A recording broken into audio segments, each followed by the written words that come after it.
مخرمہ رضی اللہ عنہ نے اور انہیں عمرو بن عوف رضی اللہ عنہ نے خبر دی۔ وہ بنی عامر بن لوئی کے حلیف تھے اور جنگ بدر میں شریک تھے۔ انہوں نے ان کو خبر دی کہ رسول اللہ صلی اللہ علیہ وسلم نے ابو عبیدہ بن جراح رضی اللہ عنہ کو بحرین جزیہ وصول کرنے کے لیے بھیجا تھا۔ حضرت صلی اللہ علیہ وسلم نے بحرین کے لوگوں سے صلح کی تھی اور ان پر علا بن حضرمی رضی اللہ عنہ کو حاکم بنایا تھا۔ جب ابو عبیدہ رضی اللہ عنہ بحرین کا مال لے کر آئے تو انصار کو معلوم ہو گیا کہ ابو عبیدہ رضی اللہ عنہ آ گئے ہیں۔ چنانچہ فجر کی نماز سب لوگوں نے نبی کریم صلی اللہ علیہ وسلم کے ساتھ پڑھی۔ جب حضرت صلی اللہ علیہ وسلم نماز پڑھا چکے تو لوگ حضرت صلی اللہ علیہ وسلم کے سامنے آئے۔ حضرت صلی اللہ علیہ وسلم انہیں دیکھ کر مسکرائے اور فرمایا کہ میرا خیال ہے کہ تم نے سن لیا ہے کہ ابو عبیدہ کچھ لے کر آئے ہیں۔ انصار رضی اللہ عنہم نے عرض کیا، جی ہاں یا رسول اللہ۔ حضرت صلی اللہ علیہ وسلم نے فرمایا، تمہیں خوشخبری ہو اور اس چیز کے لیے تم پر امید رہو جس سے تمہیں خوشی ہوگی، لیکن خدا کی قسم میں تمہارے بارے میں محتاجی اور فقر سے نہیں ڈرتا۔ مجھے اگر خوف ہے تو اس بات کا کہ کچھ دنیا کے دروازے تم پر اس طرح کھول دیے جائیں گے جیسے تم سے پہلے لوگوں پر کھول دیے گئے تھے، تو ایسا نہ ہو کہ تم بھی ان کی طرح ایک دوسرے سے جلنے لگو اور یہ جلنا تم کو بھی اسی طرح تباہ کر دے جیسا کہ پہلے لوگوں کو کیا تھا۔ صحیح بخاری حدیث نمبر 3158۔ سعید بن عبید اللہ ثقفی نے بیان کیا، ان سے بکر بن عبداللہ مزنی اور زیاد بن جبیر ہر دو نے بیان کیا اور ان سے جبیر بن حیہ نے بیان کیا کہ کفار سے جنگ کے لیے عمر رضی اللہ عنہ نے فوجوں کو فارس کے بڑے بڑے شہروں کی طرف بھیجا تھا۔ جب لشکر قادسیہ پہنچا اور لڑائی کا نتیجہ مسلمانوں کے حق میں نکلا تو ہرمزان شوستر کا حاکم اسلام لے آیا۔ عمر رضی اللہ عنہ نے اس سے فرمایا کہ میں تم سے ان ممالک فارس وغیرہ پر فوج بھیجنے کے سلسلے میں مشورہ چاہتا ہوں کہ پہلے ان 3 مقاموں فارس، اصفہان اور آذربائیجان میں کہاں لڑائی سے شروع کی جائے۔ اس نے کہا، جی ہاں، اس ملک کی مثال اور اس میں رہنے والے اسلام دشمن باشندوں کی مثال ایک پرندے جیسی ہے جس کا سر ہے اور 2 بازو ہیں۔ اگر اس کا ایک بازو توڑ دیا جائے تو وہ اپنے دونوں پاؤں پر ایک بازو اور ایک سر کے ساتھ کھڑا رہ سکتا ہے۔ اگر دوسرا بازو بھی توڑ دیا جائے تو دونوں پاؤں اور سر کے ساتھ کھڑا رہ سکتا ہے۔ اگر سر توڑ دیا جائے تو دونوں پاؤں، دونوں بازو اور سر سب بیکار رہ جاتا ہے۔ پس سر تو کسرا ہے تو ایک بازو قیصر ہے اور دوسرا فارس۔ اس لیے آپ مسلمانوں کو حکم دے دیں کہ پہلے وہ کسرا پر حملہ کریں۔ اور بکر بن عبداللہ اور زیاد بن جبیر دونوں نے بیان کیا کہ ان سے جبیر بن حیہ نے بیان کیا کہ ہمیں حضرت عمر رضی اللہ عنہ نے جہاد کے لیے بلایا اور نعمان بن مقرن رضی اللہ عنہ کو ہمارا امیر مقرر کیا۔ جب ہم دشمن کی سرزمین نہاوند کے قریب پہنچے تو کسرا کا ایک افسر 40,000 کا لشکر ساتھ لیے ہوئے ہمارے مقابلے کے لیے بڑھا۔ پھر ایک ترجمان نے آ کر کہا کہ تم میں سے کوئی ایک شخص معاملات پر گفتگو کرے۔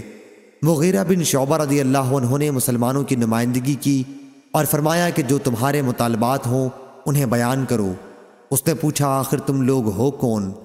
مغیرہ رضی اللہ عنہ نے کہا کہ ہم عرب کے رہنے والے ہیں، ہم انتہائی بدبختیوں اور مصیبتوں میں مبتلا تھے۔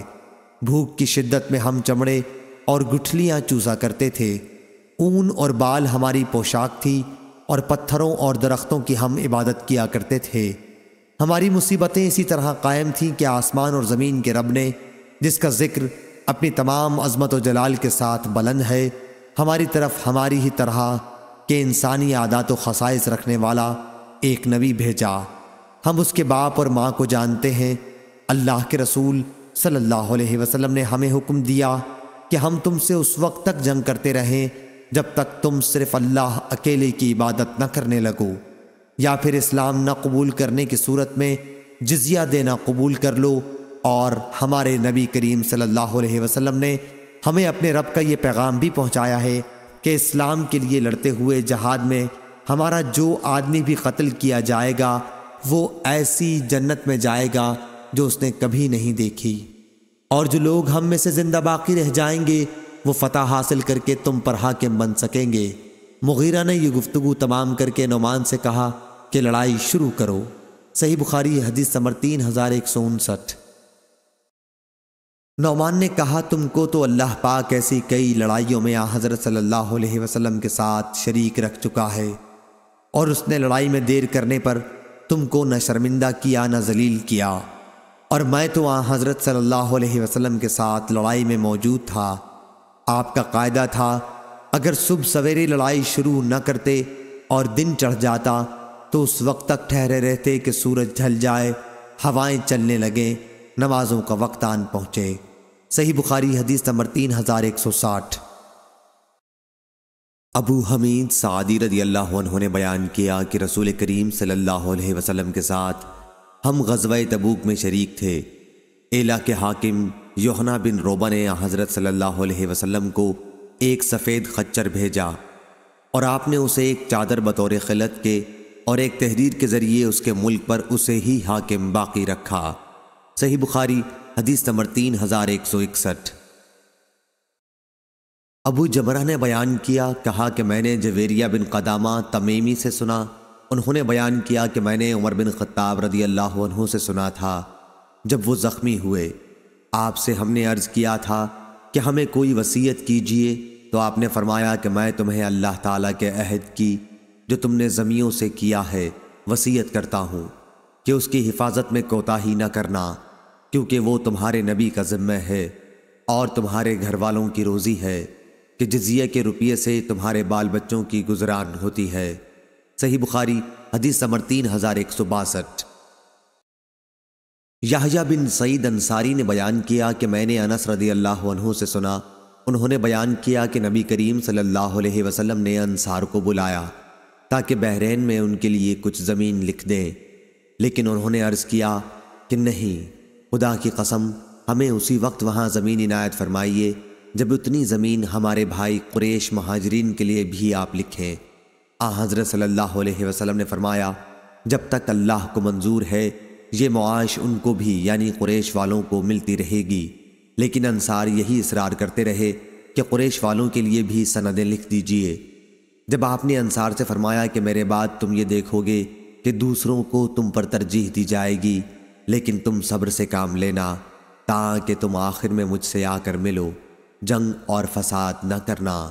صحیح بخاری حدیث نمبر 3163۔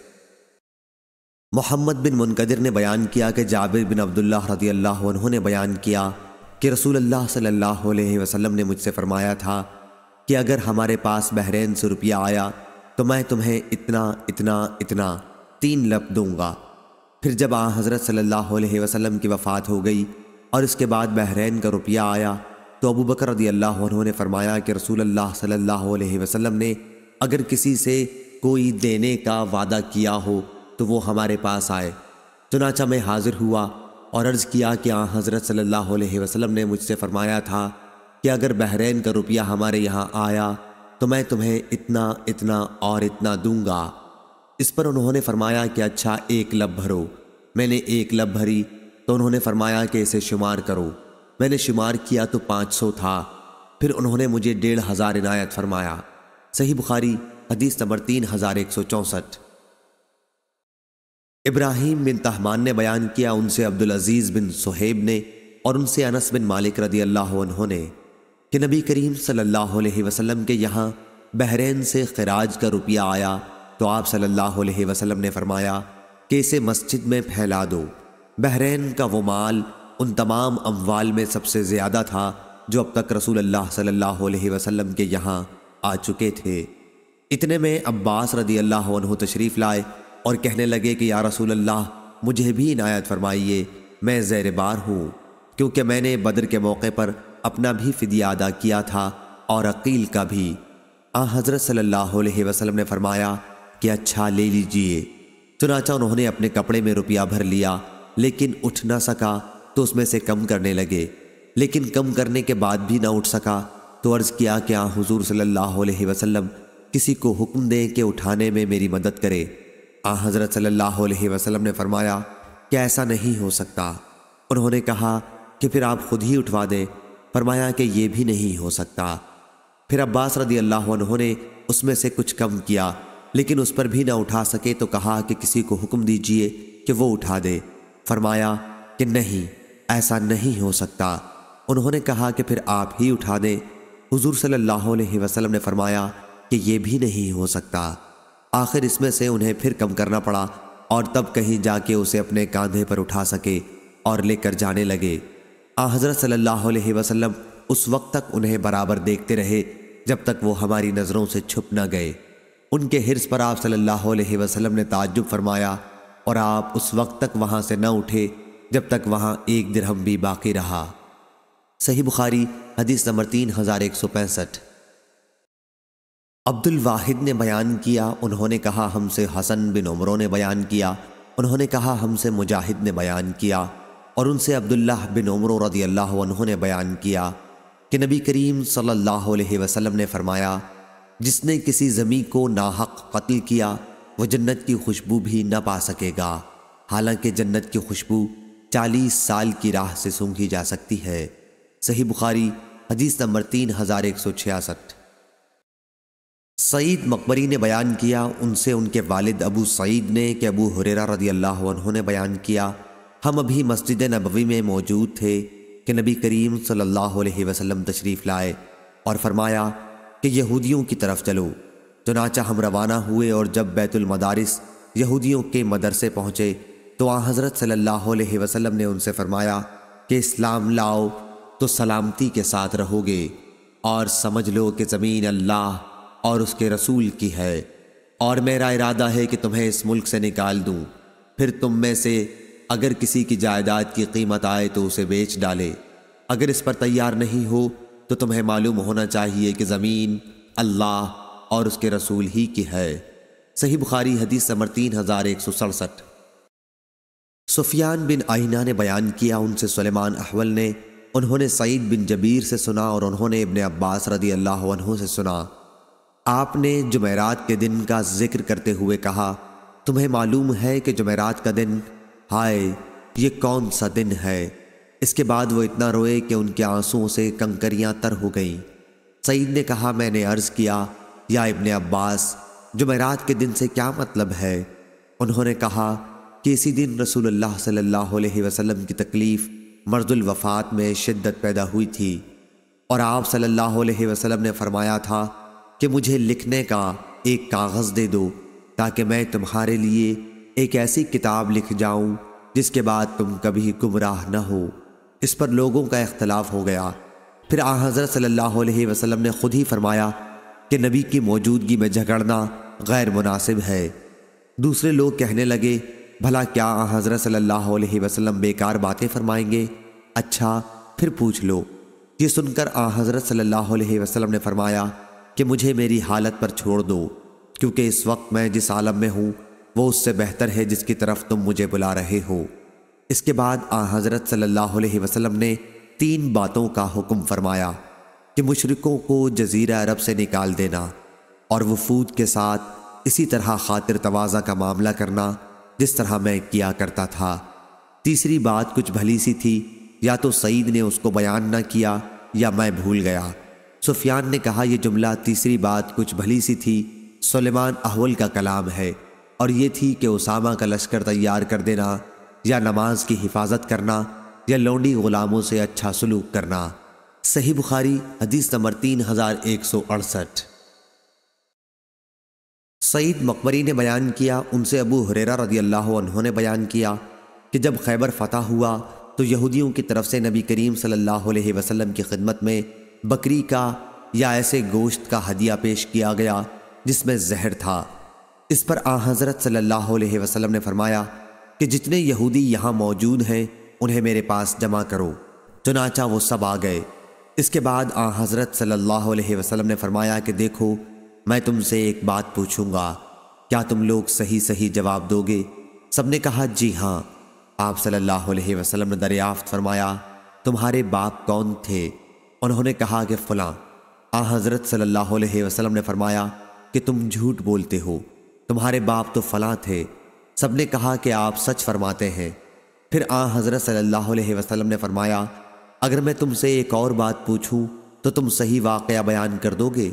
سب نے کہا جی ہاں اے ابو القاسم، اور اگر ہم جھوٹ بھی بولیں تو آپ ہمارے جھوٹ کو اسی طرح پکڑ لیں گے جس طرح آپ نے ابھی ہمارے باپ کے بارے میں ہمارے جھوٹ کو پکڑ لیا۔ حضور اکرم صلی اللہ علیہ وسلم نے اس کے بعد دریافت فرمایا کہ دوزخ میں جانے والے کون لوگ ہوں گے؟ انہوں نے کہا کہ کچھ دنوں کے لیے تو ہم اس میں داخل ہو جائیں گے، لیکن پھر آپ لوگ ہماری جگہ داخل کر دیے جائیں گے۔ حضور اکرم صلی اللہ علیہ وسلم نے فرمایا تم اس میں برباد رہو، خدا گواہ ہے کہ ہم تمہاری جگہ اس میں کبھی داخل نہیں کیے جائیں گے۔ پھر آپ نے دریافت فرمایا کہ اگر میں تم سے کوئی بات پوچھوں تو کیا تم مجھ سے صحیح واقعہ بتا دو گے؟ اس مرتبہ بھی انہوں نے یہی کہا کہ ہاں اے ابو القاسم۔ حضرت صلی اللہ علیہ وسلم نے دریافت کیا تم نے اس بکری کے گوشت میں زہر ملایا ہے؟ انہوں نے کہا جی ہاں۔ حضرت صلی اللہ علیہ وسلم نے دریافت فرمایا کہ تم نے ایسا کیوں کیا؟ انہوں نے کہا کہ ہمارا مقصد یہ تھا کہ آپ جھوٹے ہیں نبوت میں تو ہمیں آرام مل جائے گا، اور اگر آپ واقعی نبی ہیں تو یہ زہر آپ کو کوئی نقصان نہ پہنچا سکے گا۔ صحیح بخاری حدیث نمبر 3169۔ ثابت بن یزید نے بیان کیا ہم سے عاصم اہول نے کہا کہ میں نے انس رضی اللہ عنہ سے دعائے قنوت کے بارے میں پوچھا تو آپ نے فرمایا کہ رکوع سے پہلے ہونی چاہیے۔ میں نے عرض کیا کہ فلاں صاحب محمد بن سیرین تو کہتے ہیں کہ آپ نے کہا تھا کہ رکوع کے بعد ہوتی ہے۔ انس رضی اللہ عنہ نے اس پر کہا کہ انہوں نے غلط کہا ہے۔ پھر انہوں نے ہم سے یہ حدیث بیان کی کہ نبی کریم صلی اللہ علیہ وسلم نے 1 مہینے تک رکوع کے بعد دعائے قنوت کی تھی، اور آپ نے اس میں قبیلہ بنو سلیم کے قبیلوں کے حق میں بد دعا کی تھی۔